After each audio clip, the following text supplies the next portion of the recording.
Você já acordou no meio da noite, com o coração acelerado, a respiração ofegante, ou talvez com uma sensação de melancolia doce e inexplicável? Por causa de uma imagem que se formou na sua mente enquanto você dormia? Talvez você estivesse caindo em um abismo sem fim, talvez estivesse fugindo de uma fera invisível, ou quem sabe, tentando desesperadamente abrir uma porta com a chave errada, ou até mesmo conversando com alguém que já partiu há muitos anos. E quando a luz da manhã invade o quarto, você balança a cabeça, tenta afastar aquela imagem e diz a si mesmo que foi apenas uma bobagem. Apenas um sonho sem sentido, uma falha aleatória do cérebro cansado. Mas e se eu lhe disser que essa imagem, por mais bizarra ou assustadora que pareça, foi meticulosamente esculpida por uma parte oculta de você mesmo? E se esse sonho for, na verdade, uma carta urgente, escrita em uma linguagem esquecida, tentando desesperadamente salvar a sua vida, equilibrar a sua mente ou revelar o seu verdadeiro destino? Sejam muito bem-vindos, meus caros ouvintes, a mais uma jornada pelas profundezas da psique humana. Hoje, nós vamos embarcar em uma viagem sem volta para o centro de nós mesmos, guiados por uma das mentes mais brilhantes e místicas do século XX. O psiquiatra suíço Carl Gustav Jung. Nós vamos explorar a essência do seu pensamento através da sua obra derradeira. Um testamento intelectual que ele terminou de escrever apenas 10 dias antes de adoecer e nos deixar para sempre. O livro A Exploração do Inconsciente, que muitos de vocês podem conhecer como a primeira parte da famosa obra O Homem e seus Símbolos. É um convite irrecusável para deixarmos a arrogância da nossa mente racional de lado e escutarmos a voz sussurrante da natureza que habita dentro de nós. Para começarmos a entender essa teia invisível que governa as nossas atitudes, precisamos, antes de mais nada, compreender a diferença fundamental entre um simples sinal e um símbolo verdadeiro. Nós, seres humanos, somos criaturas de linguagem. Nós usamos palavras, letras, placas e emblemas para nos comunicarmos o tempo todo. Pense nas siglas que vemos todos os dias, como a sigla da ONU, ou a marca do seu carro favorito, ou a logomarca de um remédio. Esses são sinais. Eles apontam para algo conhecido, algo que já está perfeitamente definido e compreendido pela nossa mente consciente. Um sinal é uma abreviação da realidade. Mas o símbolo é algo completamente diferente. Um símbolo é uma palavra, um nome ou uma imagem que pode nos ser muito familiar na vida cotidiana, mas que carrega consigo conotações adicionais que escapam à nossa compreensão imediata. O símbolo aponta para o desconhecido. Ele tem um aspecto inconsciente, profundo e vasto, que nunca pode ser definido com precisão matemática ou explicado de forma totalmente racional. Pense, por exemplo, na imagem de uma cruz ou de uma roda. Em certas condições, essas imagens deixam de ser meros objetos de madeira ou metal e passam a evocar ideias sobre a divindade, o ciclo da vida, a eternidade e o sol celestial. E por que nós precisamos usar símbolos? Exatamente porque existem inúmeras coisas que ultrapassam a capacidade de compreensão do nosso intelecto. A nossa linguagem consciente, por mais rica que seja, é limitada. E é por isso que todas as religiões do mundo, desde os primórdios da civilização, utilizam uma linguagem repleta de imagens simbólicas. Elas tentam dar contorno àquilo que é inefável. Seguindo esta linha de pensamento, precisamos confrontar uma realidade um tanto desconfortável para o nosso ego. A nossa percepção do mundo é tragicamente incompleta. Nós achamos que vemos e ouvimos tudo o que acontece ao nosso redor, mas os nossos sentidos têm limites biológicos muito estritos. Nós não vemos o infravermelho, não ouvimos os ultrassons. E, além dessa limitação física, existe uma limitação psíquica. Inúmeros eventos ocorrem à nossa volta e até mesmo dentro de nós sem que a nossa mente consciente registre absolutamente nada. Mas a nossa psique registra. Existe uma vasta porção da nossa mente que atua como uma esponja silenciosa, absorvendo imagens, sons, odores e tensões emocionais que passam despercebidos pela nossa atenção focada. Jung nos dá um exemplo maravilhoso e cotidiano disso. Imagine um professor caminhando pelo campo com seu aluno, profundamente engajado em uma discussão filosófica e complexa. De repente, o professor perde o fio da meada. Sua mente é invadida por uma avalanche de memórias da sua infância. Memórias que não têm absolutamente nenhuma relação com a conversa que ele estava tendo. Confuso, ele e o aluno refazem os passos da caminhada. E então, ao passarem por uma determinada fazenda, o professor sente um cheiro muito específico, o cheiro de gansos. Aquele odor fraco, que a sua mente consciente havia ignorado completamente por estar focada na discussão filosófica, foi captado pelo seu inconsciente. E como esse professor havia vivido em uma fazenda de gansos na infância, aquele estímulo subliminar destrancou uma porta oculta na sua mente, liberando uma torrente de memórias. Isso nos prova, de maneira inquestionável, que coisas que estão fora da nossa consciência não deixam de existir. Assim como um carro não desaparece no ar apenas porque virou a esquina e saiu do nosso campo de visão. É precisamente aqui que os sonhos entram em cena com uma força avassaladora.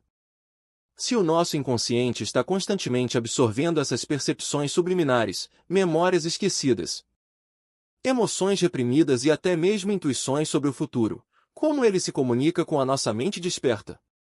Como ele nos entrega essas cartas que acumulou durante o dia? A resposta é, através da linguagem dos sonhos. E os sonhos, como Jung descobriu após analisar dezenas de milhares deles ao longo de sua vida, falam exclusivamente através de símbolos. A grande divergência entre Jung e o seu mentor, Sigmund Freud, começou exatamente na forma de interpretar essa linguagem onírica. Freud acreditava no método da associação livre. Se você sonhasse com um trem, Freud pediria para você falar sobre trens, e de repente você estaria falando sobre viagens. Depois sobre o medo de partir, depois sobre um trauma de infância com o seu pai. Para Freud, o sonho era apenas um ponto de partida, uma fachada, um disfarce que precisava ser desmascarado para revelar um desejo reprimido. Geralmente de natureza sexual ou agressiva. O sonho, na visão freudiana, era uma ilusão criada para proteger o sono, escondendo verdades feias. Mas Jung, com o tempo, começou a questionar essa abordagem. Ele percebeu que a associação livre afastava o sonhador do próprio sonho. Se você pode chegar a um trauma de infância olhando para uma mancha na parede ou lendo letras russas que você não compreende, por que o inconsciente se daria ao trabalho de criar uma imagem tão específica, tão detalhada e tão peculiar quanto a do sonho? Jung instituiu então uma nova regra de ouro, que ele repetia incansavelmente aos seus alunos: volte ao sonho. O que o sonho está dizendo? Para Jung, o sonho não é uma mentira, não é um disfarce, não é uma fachada para esconder desejos inaceitáveis. O sonho é um fenômeno natural e, como tudo na natureza, ele não tem a intenção de enganar. Uma árvore não cresce de forma torta para enganar o lenhador, ela cresce assim por causa do vento, da luz e do solo. O sonho é a representação mais honesta, crua e direta da situação interna do sonhador. Se nós não compreendemos o sonho, a culpa não é do sonho que se disfarçou, mas da nossa mente racional que esqueceu como ler a linguagem da natureza. Para ilustrar isso, imaginem o caso de um paciente de Jung que sonhou que estava abrindo uma porta. Ele poderia estar usando uma chave, poderia estar usando um pé de cabra, ou um machado pesado. Pela teoria freudiana clássica, qualquer um desses objetos longos e penetrantes poderia ser facilmente reduzido a um símbolo sexual fálico. Mas Jung dizia, espere um momento. Por que o inconsciente escolheu especificamente uma chave e não um machado? A escolha da imagem é fundamental. O sonho não está falando de sexo de forma genérica, ele está falando de uma atitude psicológica muito específica, de abrir algo com precisão. Com o instrumento correto, em vez de usar a força bruta. Em outro caso fascinante, um homem muito respeitável sonhou com uma mulher bêbada, vulgar e despenteada, que no sonho aparecia como sendo a sua esposa. Na vida real, a sua esposa era uma mulher refinada e completamente diferente daquela imagem grotesca.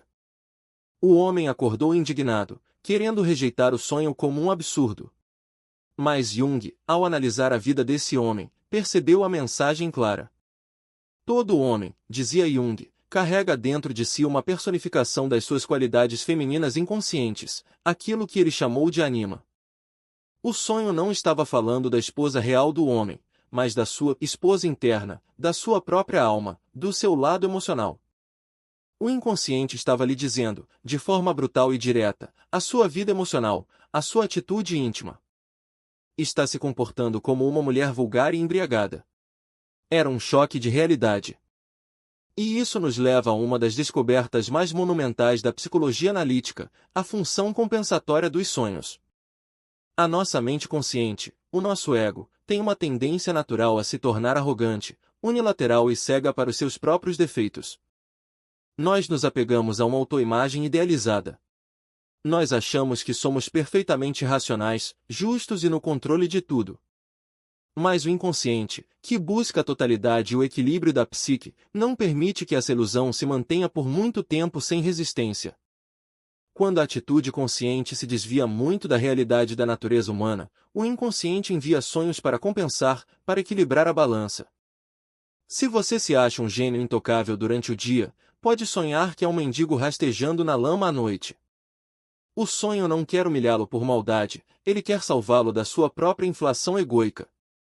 Jung conta a história trágica de um homem, um alpinista apaixonado, que buscava nas montanhas uma compensação para uma vida pessoal vazia e frustrada. Ele queria sempre ir mais alto, superar a si mesmo, desafiar a morte. Um dia, ele procurou Jung e relatou um sonho recorrente. Ele sonhava que estava escalando a montanha mais alta de todas, e ao chegar ao cume, em vez de parar, ele simplesmente continuava caminhando, dando um passo para o vazio, caminhando no ar. Jung, ao ouvir isso, sentiu um calafrio e percebeu o perigo mortal. Ele advertiu o homem com toda a severidade possível: o seu sonho está anunciando a sua morte. Você está buscando uma elevação irreal, você quer transcender a condição humana. E o seu inconsciente está lhe mostrando o resultado literal dessa atitude, a queda no vazio. Infelizmente, a arrogância consciente do homem falou mais alto. Ele ignorou o aviso.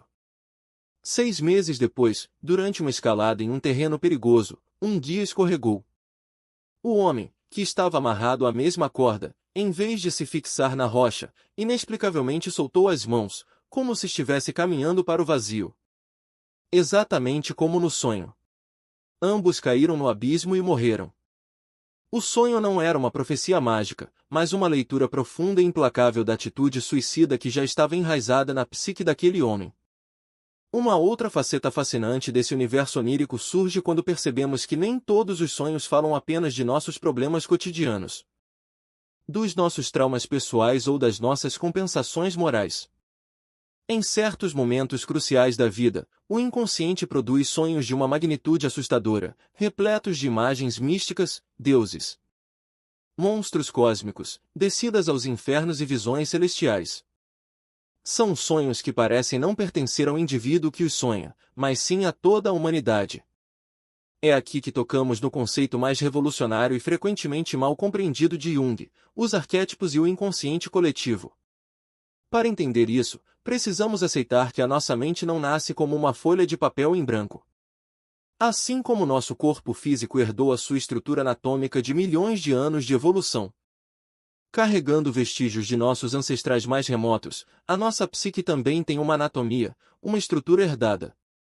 Existe uma camada profunda da mente que é universal, que não depende da nossa experiência pessoal, da nossa cultura ou da nossa educação. Essa camada é o inconsciente coletivo, e ele é habitado pelos arquétipos, que são tendências inatas para formar imagens e padrões de comportamento específicos. Eles são como o leito de um rio seco, a água da sua experiência pessoal é que vai preencher esse leito. Mas o caminho pelo qual a água vai correr já está traçado desde a noite dos tempos. A prova mais contundente dessa herança psicológica ancestral veio a Jung através do caso de uma menina de 10 anos de idade. O pai dessa menina, um médico psiquiatra, procurou Jung completamente perplexo. Como presente de Natal, a garotinha havia entregado ao pai um caderninho onde ela havia anotado os seus sonhos desde os 8 anos de idade. Não eram sonhos de crianças normais sobre brinquedos ou doces. Eram visões apocalípticas e mitológicas de uma profundidade aterrorizante. Ela sonhou com um monstro serpente com chifres que devorava todos os animais da terra. Até que deuses desciam dos 4 cantos do mundo para ressuscitar os mortos. Ela sonhou com descidas ao inferno onde anjos faziam o bem, e ascensões ao céu onde ocorriam danças pagãs. Ela viu uma gota de água através de um microscópio e percebeu que ela continha a origem do mundo. Ela sonhou com enxames de mosquitos que apagavam o sol, a lua e as estrelas. O pai, sendo um homem da ciência e da racionalidade moderna, não conseguia encontrar nenhuma explicação na vida da filha para aquelas imagens. A menina não tinha uma educação religiosa profunda, não conhecia a mitologia grega, não sabia nada sobre textos sagrados antigos. De onde, então, vieram aquelas visões de destruição cósmica e renascimento? Jung percebeu imediatamente a gravidade da situação. Aquelas imagens não eram resquícios de memórias pessoais. Eram arquétipos puros, erupções diretas do inconsciente coletivo. A menina estava tendo os mesmos sonhos que os pajés das tribos primitivas tinham para guiar os seus povos. Sonhos que deram origem aos grandes mitos da humanidade, como o mito do herói que é devorado por um monstro para depois renascer. E por que uma criança tão jovem estava tendo sonhos destinados a velhos sábios que se preparam para o fim da vida? Porque, tragicamente, a alma daquela menina sabia o que o seu corpo e os seus pais ignoravam. Ela estava se preparando para a morte. Apenas um ano após entregar aquele caderno ao pai, a menina faleceu de uma doença infecciosa. O seu inconsciente coletivo havia inundado a sua mente com os mitos eternos da destruição e da ressurreição para ajudá-la a fazer a transição para o grande desconhecido. Este caso nos obriga a olhar para nossa própria sociedade com olhos muito mais críticos. Nós, seres humanos civilizados e modernos, acreditamos que superamos a necessidade de mitos. Nós olhamos para as tribos antigas, com os seus rituais e deuses, e sorrimos com uma condescendência arrogante. Jung relata sua experiência com a tribo dos Elgon, na África. Todas as manhãs, ao nascer do sol, os membros da tribo saíam de suas cabanas. Cuspiam nas próprias mãos e as erguiam em direção aos primeiros raios de luz. Eles faziam isso para reverenciar Mungu, a divindade. Quando Jung lhes perguntou por que faziam aquilo, eles ficaram confusos e disseram: "Nós sempre fizemos assim. É o que se faz quando o sol nasce." Eles não tinham uma explicação teológica complexa. Eles simplesmente viviam o símbolo. Eles ofereciam o seu sopro vital e a água do seu corpo ao Deus da luz. Eles estavam conectados emocional e instintivamente com o cosmos.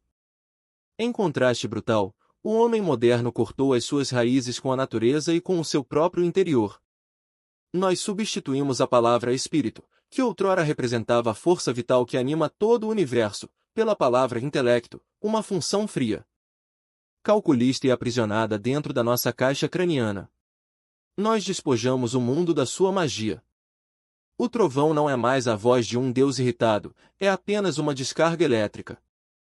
A floresta não abriga mais espíritos, é apenas madeira para ser explorada. O rio não tem mais uma alma, é apenas um recurso hídrico. Aparentemente, nós ganhamos o mundo com a nossa ciência e a nossa tecnologia, mas a que preço? O preço foi uma neurose generalizada, uma sensação crônica de vazio, de falta de sentido e de isolamento. E o pior de tudo é que, ao negarmos os nossos deuses e os nossos demônios internos, ao reprimirmos os nossos instintos e os nossos arquétipos debaixo de uma fina camada de polidez civilizada, nós não os destruímos. Nós apenas os empurramos para a escuridão do inconsciente, onde eles ganham uma força autônoma e destrutiva. O que acontece quando uma sociedade inteira reprime a sua sombra, a sua agressividade natural e o seu lado irracional? Essa sombra é projetada para fora. Nós passamos a ver o mal absoluto no outro. Jung escreveu estas reflexões no auge da Guerra Fria, observando a cortina de ferro que dividia o mundo. Ele via que o Ocidente, orgulhoso da sua força de vontade e do seu verniz de decência, estava cego para os seus próprios defeitos, projetando toda a maldade no bloco comunista. Por sua vez, o mundo comunista era movido por um arquétipo poderosíssimo e ignorado, o mito da Era de Ouro, a promessa de um paraíso na Terra, liderado por um pai todo-poderoso e benevolente que cuidaria de todos como crianças. Uma ilusão arquetípica que resultou em ditaduras sangrentas. A divisão do mundo em duas metades armadas até os dentes com armas nucleares não era, para Jung, um problema puramente político ou econômico. Era o reflexo exato da divisão psíquica do homem moderno. Nós estamos divididos por dentro. A nossa mente consciente, racional e civilizada perdeu o contato com o nosso inconsciente, primitivo, instintivo e simbólico. Nós somos como um paciente esquizofrênico ou neuroticamente cindido. E enquanto nós não resolvermos essa divisão interna, nenhuma conferência de paz, nenhum tratado econômico e nenhuma nova tecnologia de armas nos salvará da nossa própria tendência à autodestruição. O perigo não vem da natureza externa, o perigo vem da nossa incapacidade de dominar os demônios que habitam o nosso próprio porão psíquico. Mas, então, qual é a saída deste labirinto aterrador? A resposta reside em prestar atenção àquilo que temos desprezado, os nossos sonhos e as fantasias que brotam do nosso interior. O papel do analista, do terapeuta, não é impor uma teoria pré-fabricada sobre o paciente. Jung era veementemente contra a ideia de usar os pacientes como cobaias para confirmar doutrinas psicológicas. Ele percebeu, após anos de prática clínica dolorosa e reveladora, que cada indivíduo é um universo único. O que cura uma pessoa pode destruir outra. Uma interpretação de um sonho pode ser libertadora para um jovem que precisa de coragem para enfrentar o mundo. E a mesma interpretação pode ser desastrosa para um homem mais velho que precisa aprender a se recolher e aceitar a sabedoria da idade. A cura passa por um processo que Jung chamou de individuação. Isso significa tornar-se indivisível, tornar-se inteiro. E para nos tornarmos inteiros, precisamos construir uma ponte sobre o abismo que separa nossa mente consciente do nosso inconsciente. Precisamos aprender a dialogar com as nossas figuras internas. Precisamos reconhecer a nossa sombra, aquele conjunto de traços egoístas, covardes ou agressivos que preferimos não admitir que possuímos.